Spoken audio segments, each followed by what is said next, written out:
kuliah PTN. Nah, ada yang nanya gitu tuh Ya, ya. Nah, tanggapan Prilly tentang pernyataan itu gimana, Pril?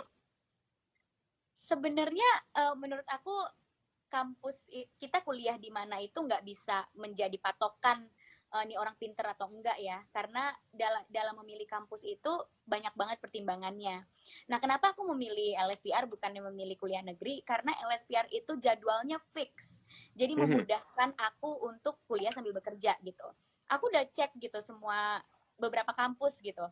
Kalau LSPR kita ambil kelas pagi, yang 4 tahun kita kelas pagi gitu. Jadi kita udah bisa ngatur kerja kayak oke, aku kuliah dari jam 8 sampai jam 12.30. Berarti aku mulai kerja jam 1 sampai malam. Besoknya kuliah lagi. Kalau ada tugas-tugas ya bisa dikerjain sambil di lokasi. Itu lebih gampang untuk aku mengatur pekerjaan. Makanya waktu aku kuliah di LSPR, aku masih bisa tetap syuting film, masih bisa tetap kerja setelah kuliah. Sedangkan kalau kampus lain itu kan jadwalnya mencelak-mencelok gitu kan, Sir. Kayak nanti jam Mhm. 8 sampai jam 8 sampai jam 10 pelajaran subjek pertama, terus tiba-tiba lanjut lagi jam 1 sampai jam 3, terus tiba-tiba lanjut lagi. Lah kalau kayak gitu kan susah untuk aku Susah. bekerja kan. Nah, Mhm. makanya aku memilih LSPR karena jadwalnya fix. Terus juga LSPR itu dalam mengerjakan semua tugasnya bahasanya bahasa Inggris. Jadi melatih aku untuk menyempurnakan bahasa Inggris aku gitu. Jadinya aku belajar lagi bahasa Inggris, terus aku belajar lagi. Mungkin kita biasanya suka bisa ngomong tapi nggak bisa nulis. Nah, di LSPR kan dilatih untuk kita ngomongnya bagus tapi nulisnya juga bagus karena mengerjakan semua tugasnya pakai bahasa Inggris. Terus tiga, LSPR dilatih banget untuk kita bisa siap di lapangan kerja. Karena bukannya cuma kita masuk kelas, belajar teori, ngerjain tugas kumpulin, tapi kita ada project-project yang memang real gitu. Kayak waktu semester Mhm. 2, waktu itu LSPR bekerja sama dengan Plaza Indonesia yang dimana semua murid di kampusnya itu berkompetisi untuk membuat strategi komunikasi untuk Plaza Indonesia. Terus dipilih 10 terbaik dan 10 terbaik itu presentasi di depan klien gitu, di Wow. depan manajemennya Plaza Indonesia. Jadi kita benar-benar ngerasain gimana kita kerja di lapangan kerja beneran gitu. Dari semester 2 udah dilatih kita untuk kayak gitu. Sehingga pas aku lulus itu gampang banget untuk langsung kerja gitu. Kebetulan aku sekarang kan juga uh, ada production house. Terus di production house itu aku memproduksi series dan film. Terus tugas aku itu menyusun strategi marketing semua series dan filmnya gitu. Akhirnya aku bisa bikin proposal sendiri atau kalaupun bawahan aku yang ngerjain proposal, aku bisa tahu ini proposalnya bagus atau enggak karena udah dilatih di Exactly. LSPR untuk Benar, membuat benar, benar. proposal yang bagus gitu. Aku bisa tahu, oh enggak, kalau kita presentasi di klien, proposal yang bagus tuh kayak gini, kayak gini, kayak gini. Slide yang ini di take out, slide yang ini dimasukin. Jadi aku bisa tahu bagaimana kita membuat strategi marketing yang bagus untuk kita present ke klien gitu. Dan alhamdulillah jadinya goal semua gitu karena semuanya suka sama strategi marketing yang aku bikin yang udah dilatih dari semester 2 gitu. Makanya Wow. pilihan kampus itu bener-bener bukan maksudnya bukan berarti kita pinter terus kita harus masuk negeri, tapi banyak banget pertimbangan-pertimbangan lain gitu seperti jadwal, kurikulum, terus mata kuliah yang kita ambil, dan juga lokasi gitu. Jadi Hmm. LSPR kan lokasi di tengah. Kalau misalnya ambil jurusan aku kan di Sudirman, dan itu dekat sama tempat aku kerja. Aku juga kerja di seputaran itu. Jadi nggak akan telat kalau ke tempat kerja kalau misalnya dari kuliah.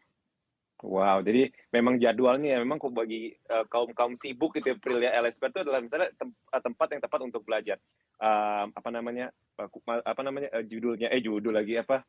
Eh, apa jadwal kok judul sih Iya, jadwal jadwal. kuliahnya jadwal kuliahnya fix terus juga tadi memang dari materi kuliah atau kurikulum itu applicable banget untuk kita nanti berkarya di industri yang sesungguhnya bukan cuma belajar di textbook doang tapi tadi Prilly dari semester 2 udah harus bikin presentasi di depan orang-orang Plaza Indonesia dan juga nggak salah Iya. semester 1 itu bikin teater ya Pril ya. Aku di semester 2 bikin Oh, teaternya. semester 2 bikin teaternya, waduh bikin Iya, jadi teater bener-bener proyeknya banyak. ngerasain banget ya. Terus waktu aku semester 2 aku juga dapat entrepreneur communication project Mhm, dan di situ kita harus bikin perencanaan bisnis. Terus pas presentasinya juga bukan di depan dosen tapi di depan juri, yang juri mhm, tersebut adalah CEO dari perusahaan. Jadi dia bisa tahu strategi bisnis kita atau perencanaan bisnis kita itu bagus, bisa direalisasikan atau enggak. Jadi bener-bener mhm. udah apa ya, kayak kerja banget gitu. Kuliah di LSPR tuh bener-bener kayak kerja, sehingga nanti pas kita lulus kita udah nggak kaget lagi melihat tantangan di lapangan kerja gitu. Exactly. 100% agree with you, Prilly. Nah, Pril, kita ngomong-ngomong soal pandemi ini, Pril ya. Mungkin ini sangat relate banget untuk anak-anak muda sekarang yang lagi kuliah atau yang lagi struggle mungkin kuliah sambil kerja gitu ya untuk memenuhi kebutuhan sehari-hari. Nah, menurut Prilly nih, waktu pandemi saat ini, Prilly pernah nggak menemukan titik jenuh nih, Pril? Titik jenuh atau stres banget ketika pandemi seperti ini. Dan gimana Prilly bisa menyeimbangkan pikiran atau oke, gue nggak boleh stres, gue harus alihin kemana. Nah, Prilly itu gimana waktu pandemi ini? Yang pasti stres banget pas awal-awal ya, Sir. Karena kan Ya, aku juga masih megang bisnis aku sendiri. Jadi benar-benar aku sebagai pelaku bisnis tuh harus memikirkan gimana produk aku ini bisa evolve dan bisa menjawab kebutuhan customer yang sekarang gaya hidupnya udah berubah gitu. Jadi harus nyusun strategi bisnis baru, harus muter otak gimana bisnisnya bisa tetap jalan supaya aku nggak merumahkan karyawan-karyawan aku. ya, Terus juga semuanya jadi serba online, meeting online, talk show online, kuliah online, dan itu lumayan perubahan yang bikin stres ya, karena kan nggak ada hiburan, kita di rumah ngelihat laptop berjam-jam gitu. Tapi betul. lama-kelamaan pas dijalanin, terus aku juga bisa menyisihkan waktu untuk diri aku sendiri. Biasanya kan sebelumnya aku nggak ada waktu untuk diri aku sendiri, tapi karena di rumah aku bisa menyisihkan waktu untuk aku misalnya olahraga, meditasi, atau aku melakukan yang aku suka, masak. Akhirnya aku bisa lebih bersyukur, mungkin positifnya aku bisa ada waktu untuk diri sendiri. Dan kalau misalnya kita pusing, kita sedih, aku bisa tahu bahwa aku nggak sendirian, seluruh dunia juga lagi sedih dan lagi susah gitu. Jadi ya kita nggak boleh ngeluh, harus jalanin aja gitu.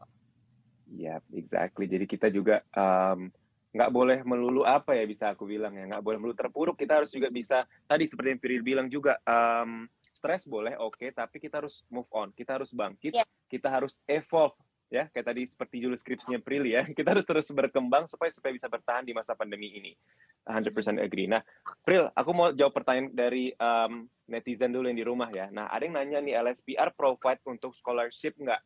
Ya, LSPR tuh ada banyak tuh pilihan beasiswanya, mulai dari beasiswa prestasi, beasiswa ranking kelas, misal kamu anak guru juga, dan beasiswa reguler, dan masih banyak lagi. Nah, nanti kalau misalnya teman-teman nih pengen tahu lebih lanjut, nanti bisa langsung DM aja di Instagramnya @joinlspr untuk kita kasih tahu informasi-informasi seputar LSPR dan juga scholarship-nya. Oke, kita lanjut lagi nih, Pril ya. Sebelum nanti kita tutup nih, ada beberapa pertanyaan lagi nih, Pril. Kepo banget nih, Pril. Ya, dengan banyaknya pencapaian kegiatan Prilly yang Prilly jalanin sekarang nih.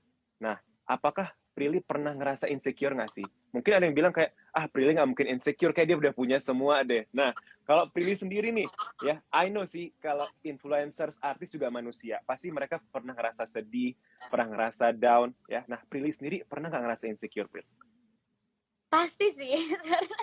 Ngerasa insecure tuh adalah hal yang pasti, tapi aku rasa kalau kita lihat sisi positifnya, insecurity yang kita punya tuh sebenarnya itu bisa membuat kita untuk terus down to earth gitu. Karena kalau kita nggak punya insecurity, kita ngerasa diri kita hebat, kita ngerasa diri kita udah yang paling pinter, akhirnya kita malah akan menjadi orang yang sombong dan orang yang nggak akan mau belajar, orang yang cepet puas gitu. Nah, karena aku punya insecurity, akhirnya kan aku punya kemauan untuk oke, akan belajar terus, oke, akan terus melakukan hal-hal yang positif, akan terus melakukan aktivitas yang positif. Dan jujur aja aku melakukan semuanya seambis mungkin. Mungkin salah satu motivasinya adalah insecurity aku gitu.